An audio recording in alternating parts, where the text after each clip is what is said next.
Hey, everybody. Bo Hudson back with you with all things voiceover, my favorite thing to talk about. And I try really hard to invite guests on my show that have a lot to offer. And I really appreciate this guest. He's helped me in the past, and we'll get to that. But it's the amazing Everett Oliver. Hello, Everett. Thank you. You're welcome. How are you? I'm doing. I'm doing really great. I've got to remember to look up. So Yeah, if I'm me not too. looking at the side, I look up. Listen, Everett, I did radio for I don't even want to tell you how many years. It's too embarrassing, but I have been on a microphone most of my life, but being on camera is different. So I Oh have to yeah, remember all those things. and smile. Smile, look, Uh don't huh. do this, don't Hmm. make funny faces, which I'm apt to do.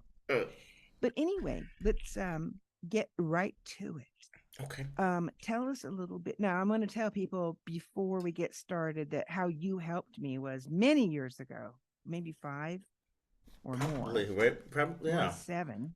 Well, anyway, you helped me with a couple of auditions because that is your specialty, one of your Hmm. many specialties, helping people do a good audition. And we're going to get Hmm. to that. But before we do, tell us a little bit about you and how you got into this voiceover industry. A little bit about me. Well, I moved here from Atlanta about 29 years ago. I kind of stumbled on it. Um, didn't know. I think from people who know me, think my personality that I was gonna come out here and be an actor. It was like that's not gonna happen because I can't remember lines. But I did remember that thinking that I was gonna go ahead and work in live action. So I'm a networker. So I made some phone calls and I ended up in an animation house called Film Mm-hmm. Roman, Mm. and I learned the animation business Wow. from behind the scenes in animation. That's how I really got started, and then I've worked on several primetime shows and Saturday morning shows back in the '90s and early 2000s. Mm-hmm. And then shows ended, and then I had one of the supervising producers say, you're great with people. We should put you in casting. And Ooh. I didn't have a background at all in casting at all. So I learned casting.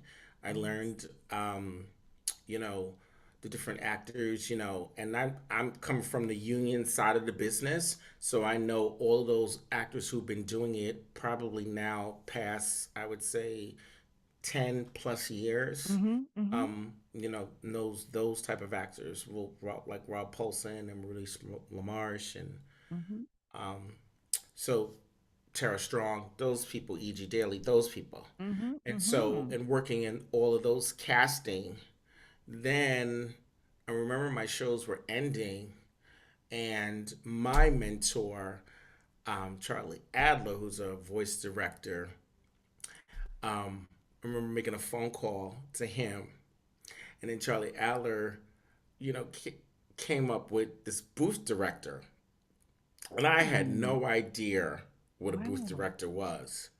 And he said to me, and I said, "Well, what was that?" And he said, "You need to go work for an agency, a talent agency." Well, that stage of my life, I was in my 40s. I was like, I'm not 25. Yeah. 25-year-old people back then worked at a talent agency. They move fast. I mean, I'm a person Right. from the East Coast, so I move quick, but not as quick as a 25-year-old Right. and think. Right. So he said, go be a booth director and you'll learn the agency side of the business. And so I applied to AVO Talent, and I was hired as the booth director there. Wow. And so, in learning, being the agency side of the business and learning how to direct, that made me become a better director because I got to know actors who had not either worked on animated series or who hadn't booked anything voiceover wise.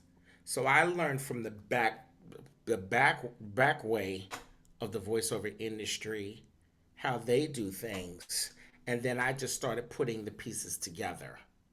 And then once I left AVO after being there for about 5 years, it was the epiphany that someone said to me, you can go ahead and open up your own business because I was able to. I've had all this extensive background in training of, directing actors and then working behind the scenes in cartoons and then, directing people on commercials and other industries that I just started forming, my own company. Hmm. So I've been in business for myself now. I just crossed over 7 years Wow. into it, doing it. It's funny. Almost everybody I've interviewed has a story that is, they're all different, varied, of course, but Hmm. almost all of them, they fell into this or they fell into that. And then this fabulous thing came out of that. It's Hmm. almost like some things are just destined in the Right. stars to Hmm. happen.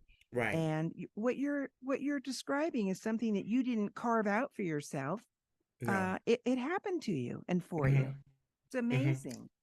It was I think and as I learned and grow, the epiphany of, oh, I can own my own business. Yeah. And I'm the first in, well, I should say my relatives, my aunt and uncle had their own business. And so speaking to them and getting guidance from them as to, oh, this is how this whole business works. Because I was going in blindsided and Mm-hmm. then it just expanded. So I've expanded myself from working in the Los Angeles market to work in bi-coastal till now I'm like globally. So I have clients all over the world now who reach me and contact me. Yeah. I do various certain things for each client. It depends on their circumstances and their situation. Yeah, because the So internet and COVID COVID. made it all possible. Because I'm assuming that you used to do all of your work in an actual studio, a downtown studio, Well, and now when I first everybody has started, their own studio. yeah, when Yeah. I first started, I was traveling.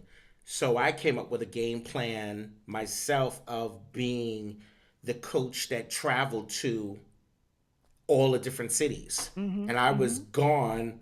I was, I remember my neighbors were like, where are you going this weekend? Where are you going this time? And so I would travel. I made my business a part of that, me traveling to each of various cities from, you know, Atlanta to Seattle to Wow. I Tennessee or remember that. Nashville. So I did all of that within 2 years of my business to put myself out Do there. you still do that? And so I do traveling. I pulled back a lot of Mm-hmm. it, but for Mm-hmm. the most part, I haven't done it since COVID. But I was just back east for about 6 weeks, so I Mm-hmm. taught a class in New York. So sometimes I do, like next year, I think I'm going to wind up doing one or two cities next year, just to, because there's new talent out there too for me to see Constant. and Constant. Yeah. constant. So I'm always looking for new talent. I'm always looking for, people that's gonna just stick to me that I go, this might be a perfect fit. Mm-hmm. So I'm always dabbling in a little bit of everything. Mm-hmm. So and I made it a part of my business So to do how do that. you, let's say you're going to Atlanta, how do you let the people in Atlanta know you're going there? I usually contact. So one of the things that I'm excellent. My family would always say is I'm an excellent networker. So Yeah. I'm always moving and hustling. That's probably more from my New York background, Mm-hmm. and so I will contact a student, and a student will put me in touch with a studio, and then Yeah. I would go from there. Or I have enough colleagues now Yeah. that I could call a colleague and say, "Hey, listen, I'm coming. I'm going to be here for these certain dates. I want to plan a workshop," and I'll have either somebody, either a student put it together for me, or I'll contact the studio myself and I'll put it all together. So I'm pretty good at it now, or just finding that right person that'll do everything for me, and then I'll just go along with it. Right. Now you're Hmm. just making me remember. I went to one of your classes at is it Track Voice West? Was it in one in Orange County? I can't remember. I think we went to one in Orange I, County. it was awesome. I loved it. John Malone was in it, John and Malone was in it. John is gonna get me because I remember I'm oh, seeing him in 2 weeks, so okay. I'll, Well, I'll ask him. listen, I think it was Voice Tracks is the name of the studio. I might have done voice tracks Marianne West. Wisner. Marianne I Wisner. remember doing it Yeah. years ago. Yeah. It was. Well, it It was must a have long been so. time ago. It must have been either I was still a booth director, or I don't remember ever You were doing it just for starting. myself. I was Yeah. just Yeah. starting, so yeah. Okay, but let's go from there, because what I Hmm. remember is you had a script. we all had the same script, and then we got up at the microphone Mhm. and tried to do our best kind of Mhm. character. And Mhm. then you would lead us, or move us a little bit along, like make it Mhm. bigger, make it better. is Mhm. that is that sort of what you still do? I mean, my point of view is I have to tap into the performer. So everybody is unique and different, and I Mm-hmm. try to pull out their strengths. And sometimes I could feel their weaknesses. Mm-hmm. I'm more or less look when I'm directing now, especially for auditions, I'm more or less listening for people's point of view because everybody has something unique and different, Mm-hmm. and I can pull out a performance just when I can know who you are. So it usually takes me a couple of minutes to let me listen to you. I sort of go into like a trance, kind of like it's an intuitive thing where Mm-hmm. I can hear and I can visualize myself, and I normally can pick out certain things about the actual performer, about them that could trigger them to get them into the character. That's Mm. just something that I was a gift that was given to me that I've probably tested it out Mm. while I was at the Mm-hmm. agency, and I Mm-hmm. just now I've developed it even Mm-hmm. stronger. So Mm-hmm. that's what I normally do when I'm listening, especially when I'm getting an audition. I'm thinking, I'm asking them questions. I'm asking the actor questions about them, Mm-hmm. and then I'm asking voiceover questions of everyday questions of who am I talking to, blah blah blah. And once I'm listening to them, I will get flashes, or I'll go like, tell me about your childhood, and then they go into their childhood, or tell me, especially if they're reading like middle school or like college level, especially when they have kids, because I also work with kids, Mm-hmm. and then they easily just transform themselves because it's a comfort level. It's Mm-hmm. very much of a comfort level, and Mm-hmm. I allow them to get really comfortable with me, and then I allow them to just take off, and then I tweak them. That is So I'm a so little different right. from a little bit everybody else. I want to, like, I just had a client today, and I say to them, I want you to go deeper. I need you to connect deeper into the copy. You're giving me surface level. And Mm-hmm. when that surface level, that just means is that it's not good enough Mm-hmm. and it's not competitive. Because in Mm-hmm. my mind, I'm thinking, you've got to be better. You've got to be the best of the best now. There's Mm-hmm. no more level, surface level. There's no Mm-hmm. more, you've got to bring it because you never know what specifically they want.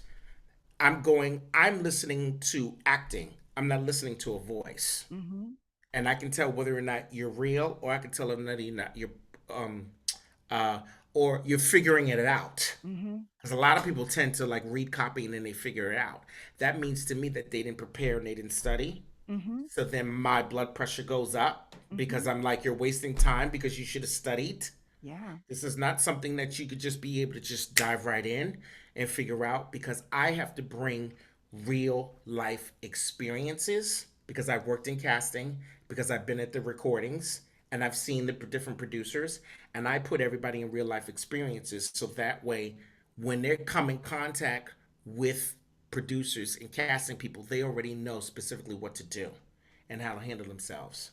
This whole audition process, I get it, but we're talking about real life for Yeah. when stuff actually happens. Let's talk about that for a moment, on how things have changed in the, Mm-hmm. let's say, last 10 years. Mm-hmm. We're That that sense of real. right. You have Uh to be who you are. I yeah. mean, everybody's unique and different. You have to get used to all of this technology and you doing everything. Oh We wait, were spoiled. sorry, my dogs. Go ahead. Mm-hmm. Sorry. We was Mm-hmm. No, I didn't. We were spoiled, Yeah. especially those of us who lived on the West Coast. Those of us who lived on the East Coast, they already have their equipment and stuff set up.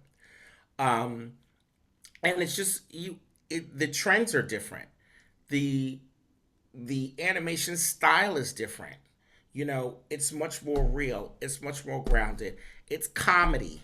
If you are hilarious, if you're a stand-up comedian, that's what they're looking for. They're looking for people who've got comedy timing.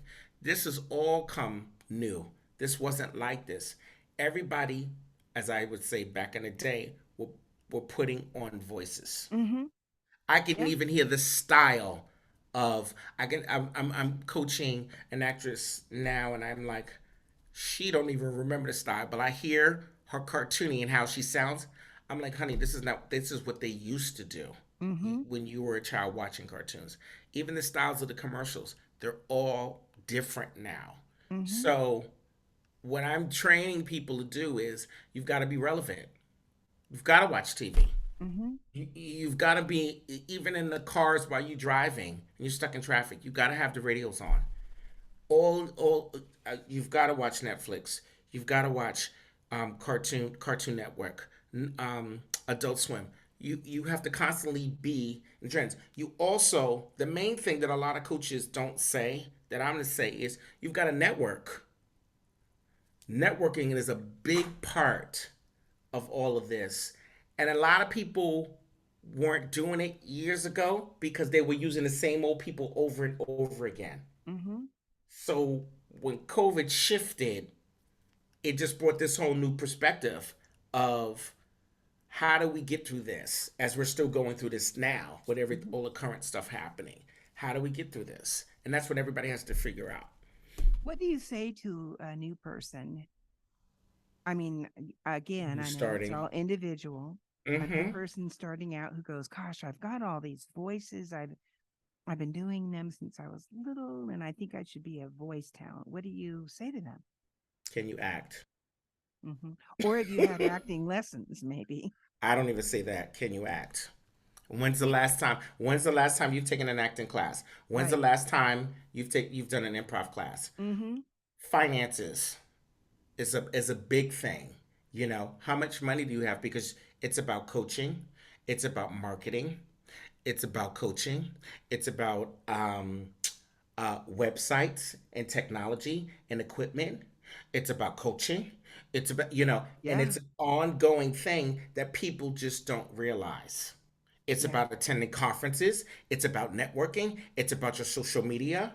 It's so much involved that people just it's that little small portion of performance. That's all they care about is just performance. And I'm like, okay, you're not ready.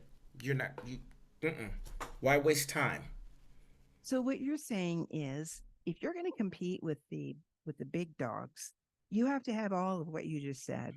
Absolutely. And and every little part of that is its own universe. I mean, it's a big deal. And you have to have a strong backbone. You have to be confident enough in who you are. Mm-hmm. There's going to be days where you're going to go up and down and up and down. This is where you need a support system that they don't talk about in the industry. I've been in the industry for almost 30 years, Mm-hmm. and my support system is not my parents or my relatives. My support system are people who work in the industry who Mm-hmm. know what I go through each and every day. That was Mm-hmm. who my support system was when I worked in live television, or I should say animated series. When I worked in animation, I tell all the actors all the time, you need a support system. They know, your peers know who you go through, what you go through, even though you're competing against them. you know Mm-hmm. it's a thing was it's the you're going through family stuff, health issues.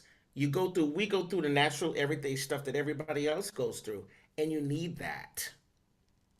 So when someone comes to you and says, "Will you help me figure out how to do an audition?" What's the beginning thing you say to them to prepare them?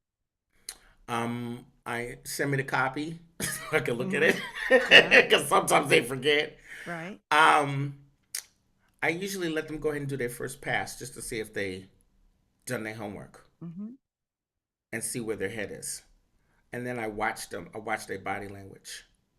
And then I go ahead and I become a very hard New Yorker and give them dirty looks and go, they're not going to book this. Because the fact of the matter is they come unprepared. See, this all comes from me when I was a booth director. I was trained that you really had 3 to 5 minutes to do an audition. You should have been prepared. You should have did your homework. You should have your notes already on the side. You should already know all I'm doing is tweaking you. Mm-hmm. That's all I'm supposed to do is tweak you. But there are some people that come to me that I spend maybe an hour, and I don't necessarily need to spend an hour with them. All So I'm doing is just listening. what is the homework? The homework is for them to look at the script. Mm-hmm. If there's references, they should be looking at listening to references. Mm-hmm. Obviously, they should be listening to the commercials. What is unique in that piece of copy? You have your own uniqueness. You should know. Uh, the vo- not even a vocal placement. The acting. The acting. What's funny in the script? How do I make that point across? How do I bring more point of view to it? My timing, my pacing, all of that stuff should be already incorporated. You should be coming and not thinking you should just be acting, not worrying about the voice. And everybody is just sitting up there, and I can hear. I when I'm hearing them perform for the audition, I go, "That's not you. Mm-hmm. I don't know who that is." Mm-hmm. I'm giving you a specific reference. I might say, "Oh, it's a relative of yours. Tell me about a time that you had a family reunion at your family picnic or whatever, or you had a picnic with friends, and someone stood out to you." I'm just giving you an image. Now take your personality and incorporate it in that image. Read the copy. Mm-hmm. Then I'm listening, and then they're looking at me, and then I could see their wheels going, and they see the image, and then I say, okay, now that you have some of the, let's fine tune it, because now I'm thinking you've hit one ballpark. Now I want to go ahead. I want to go in a deeper level, because we could send two different, unique, different takes and submit. That's what I'm listening for. Do you think some people have it and most don't? I mean, you stumble upon people who you go, "Oh my God, this person I has it." There's some people I can tell. What I've done is I haven't found anybody that I say they can't do it. But what I've done is I would say for certain genres, I Mm-hmm. do remember saying to a couple of hours like animation is not for you. And I do remember people said, "Oh, I'm in a series," and I go, "Yeah, you're in a series, but maybe you're in a series for preschool as opposed to what we do on the West Coast. And I know you're looking for something bigger. And anybody can play a dad. Anybody can play a mom. I need you to be versatile. And if I don't hear that, I say that to you.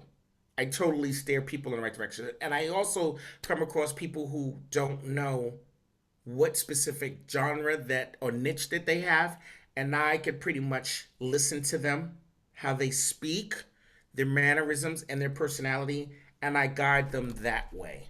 As someone, people call me the ghost whisperer. I can kind of hear stuff, and I'll go, "Oh yeah, you need to be doing this. Don't worry about the other stuff. Take care of this first, and build up that." So I've Mm-hmm. done that for a couple of people as well. But I've So, never said anything to anybody that no, you can't do this at all. I haven't come across that yet. well, no, you could never say that. I You have could to. probably. They probably wouldn't believe you. You know, the people that want to be a voice talent or voiceover, whatever, you have to have a passion to do it, or wouldn't you say don't do it? I mean, it's so much Well, heavy lifting to get into this business.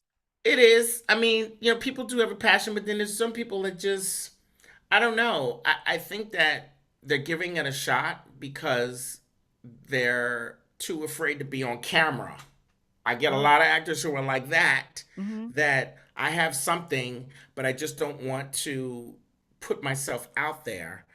And I'm like, okay, because they're covering up with this wall, which is a whole nother different conversation that I meet a lot of Yeah. people who have some self defense mechanisms, that trauma, as I call them, from their past, that you can hear when they're reading. Mm-hmm. And that becomes a thing too, of getting them, letting that wall come down, and them being vulnerable and playing, because that's what it is you should be doing voiceovers playing, Mm-hmm. if you're passionate about it you know Well, let's give you your website right now. I haven't done that yet. It's voiceactingdirector.com.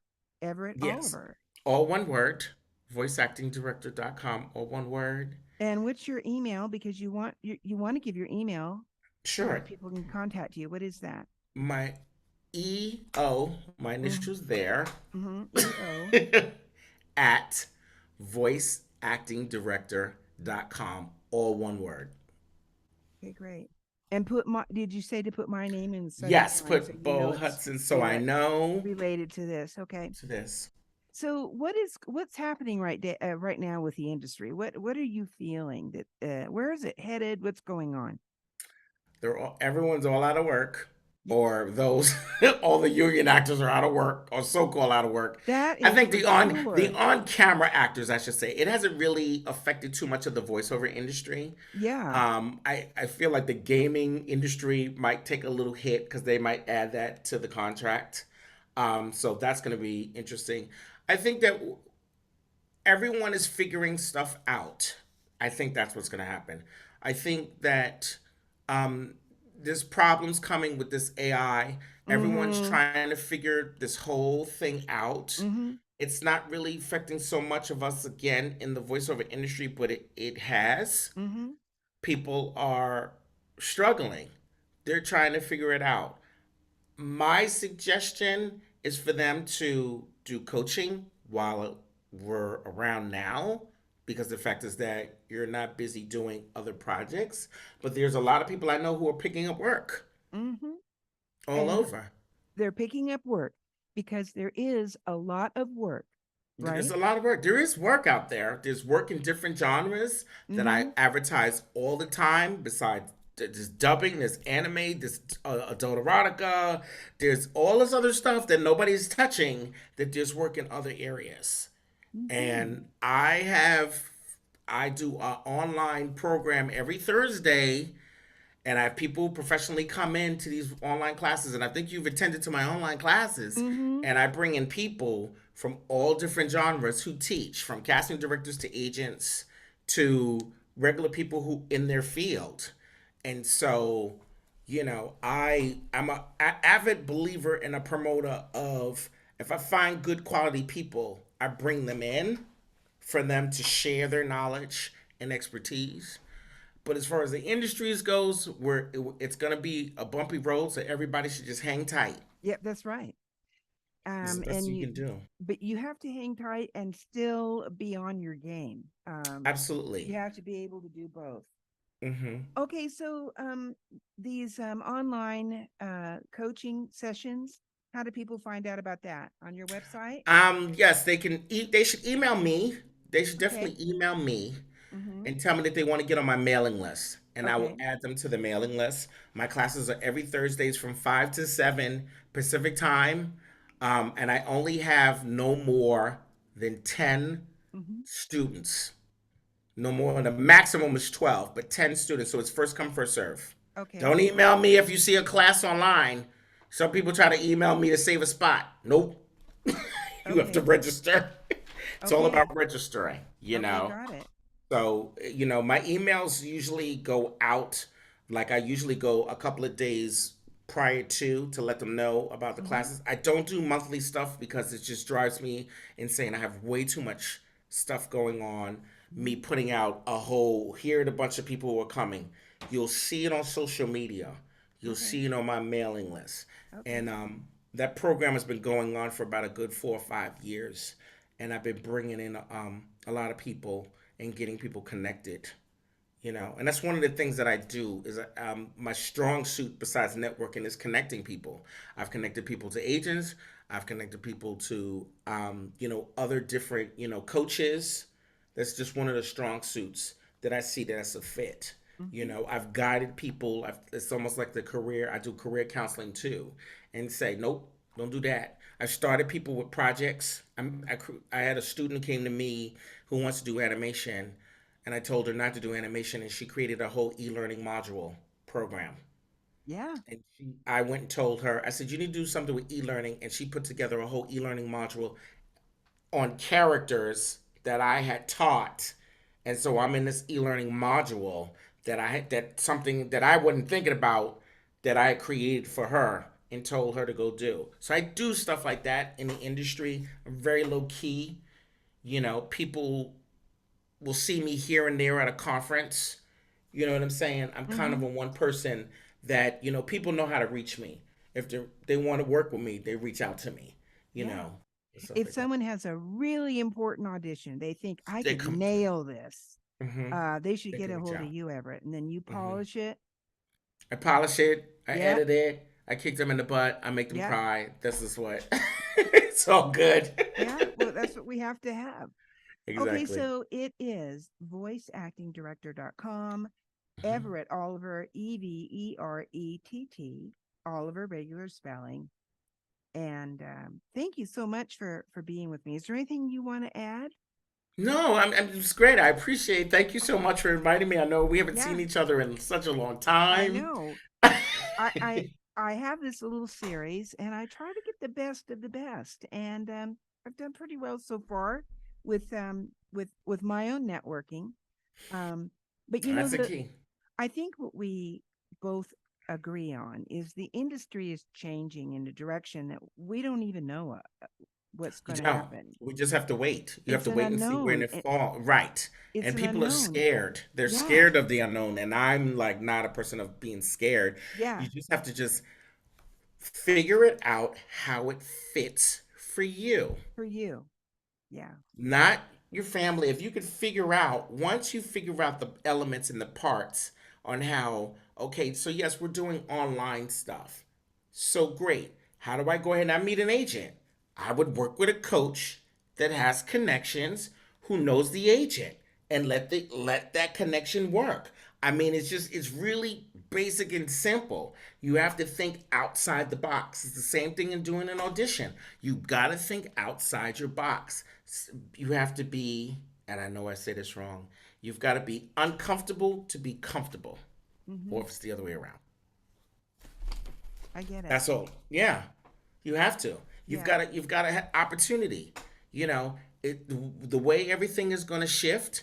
How do I make it work for me? If you have that in your mindset, Hmm. everything else will fall into place. It's going to hit you, like you said, it's going to hit you like a lightning bolt. Hmm. Oh, if I go to these gaming conferences, maybe I can reach the right casting person. You know, I got to figure, if I can't get there in person, is there an online uh, um, uh, link that I can go in and join all these classes? Or who are the top people who can propel me to, in marketing? Who should I go talk to? And don't talk to just one person. You've got to talk to a bunch of different people because everybody has different perspectives, Hmm. and you'll understand, you know, what's the right one that fits for you, and you'll know. Everybody has a tingling feeling. Everybody Hmm. has a gut feeling. I don't care. Even animals have a tingling feeling. Everybody, if that gut or that inner voice tells you, I shouldn't be studying with that coach, don't do it.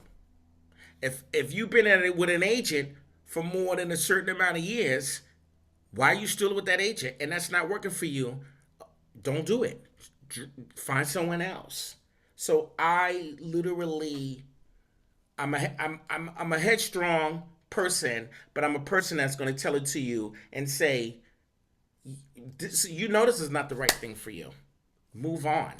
There's always a period where you're in your life that you've done it for 10 years, you've done it for 20 years. It's time for a change. Embrace the change. I know it's scary, but you never know what that opportunity and that possibility could be. Yeah. Okay, I Awesome. finished. Well, thank you, Appreciate Everett. I'm it. so happy to see you and talk to you, and I just wish the best of everything to you, my friend. Thank you. Thanks for Thank you for inviting me. being here. Okay.